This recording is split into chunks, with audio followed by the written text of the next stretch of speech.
Alright, so yeah, we thought we'd just take this opportunity, you know, to make the most of the weather. We're outside on a touch tennis court, which is going to be a great little destination to show you guys a few things that we think happened with the Tsonga Federer match, and you know, I think a few things to watch out for from the main contenders for the rest of this tournament.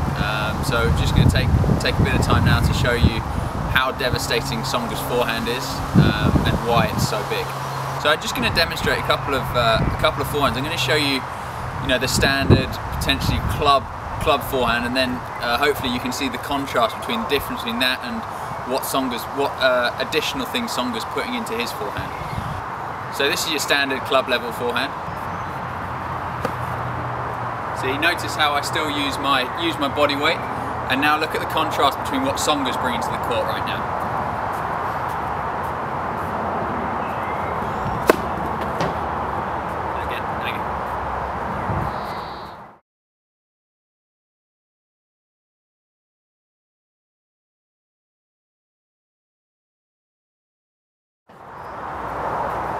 So notice the difference between, you know, that standard sort of club level, nice forehand, solid technique, but then you see the amount of rotation, the amount of power from the legs that Tsonga's, you know, getting. In tennis you get everything from the surface, so all your power comes from your legs. You get a lot of power from your racket head speed as well, but it all starts from the legs. Tsonga's probably the best in the world at really using his legs, getting a long way off the ground as he drives up through the forehand, and that's why he's hitting absolutely massive forehands. So what do you think someone like a Federer can do now, at his age, to deal with these up-and-comers that, as you say, are just blasting the cover off the ball? Well, I mean, obviously Federer hits a big ball. You know, Federer still hits a big ball, but it's not quite big enough, and he can't compete physically with a Tsonga. Right. I'm not saying he can't necessarily last as long, but you know, Tsonga's a huge dude, so strong. Yeah. And I think he can just sort of out-muscle and out-power Federer. So Federer needs to play to his strengths. Right. And, you know, I don't like saying this, but I've said this for a little while. Federer's ego gets in the way. Because Federer is, you know, the greatest of all time, and there's nothing on a tennis court he can't do. Right. But he hates coming up against someone who's hitting the ball hard and really, really well, and he hates going, yeah, I'm going to do something different because I can't hang with you like this. Right. So his ego's like, I can hang with you. Yeah. And he can, but it's probably not his most efficient and effective way of doing it. He needs to use his other sort of skills. So he needs to use the fact he has probably the best slice in the world. Yeah. The fact he volleys almost, I'd say probably the best, certainly out of those top four, you know, with maybe Murray. So he has to mix it up. He has to be smart enough and sensible enough to, you know, use that slice down the line, use the short slice, little things like that to just get these guys off their rhythm. You know, obviously you've got to be very accurate with it, because if you get it wrong, Tsonga's going to be all over it. Rafa's going to be all over that sort of shot. But I think that's where Federer has to go. You know, give those guys something that they're not used to seeing, and throw them off their game instead of trying to say, you know what, no, I can beat you at your game. And you know, his ego's kind of getting in the way. If that makes sense. Do you remember Leighton Becker's career? I mean, you might be a bit young, and most of our viewers might be as well. But Leighton Becker's career, he used to always try and take on Agassi from the back, because he was so convinced that his forehand was bigger, his backhand was bigger, that he could beat him from the back, and he refused to listen.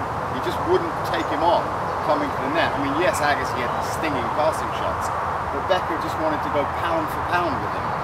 And does that happen as you get older? I mean, I don't know. I mean, you have to have a seriously big ego to be any good. Yeah. All right. You have to have ridiculous self-belief. So I'm not saying having an ego is bad. Yeah. You know, it's obviously helped Federer ridiculously, and all those good guys have. Yeah. But you have to be aware enough to you know, be realistic and to say, you know what, I can't beat you at this. Right. Or at least my best chance is actually to beat you at another this. You know, because let's be honest, Federer has the best hands. He has the widest skill set. You know, he can do everything. He just doesn't quite use it well enough, in my opinion. Tsonga did a great job of getting the ball when he was on the back foot, of getting it up high to Federer's backhand, and neutralising the rally. I mean, you've talked a lot about the one-hander and the problems that it causes, you know, when you're trying to take a ball on up there somewhere.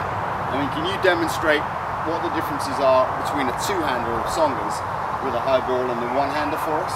Yeah, definitely. I mean, we can have a look at that, and certainly, you know, even I can even give you guys an example without even showing you. I will show you in a minute, but you know, for example, if you go up, you know, you go up to something, put something against like a wall, and you try to see how much strength you have in just that area of your shoulder. Yeah.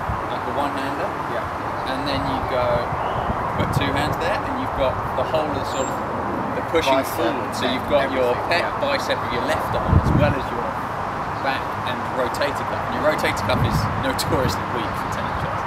We like breaking them quite regularly.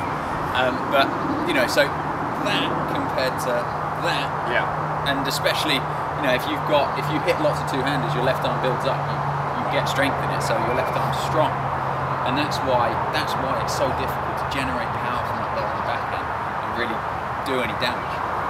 Can you show us a few of those? Can indeed, yeah.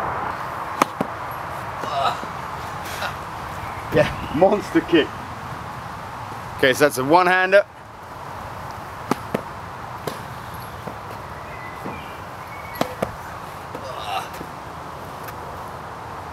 Now, bearing in mind this is a one-hander with a very small, very light racket, so it's actually quite easy for me to manoeuvre it.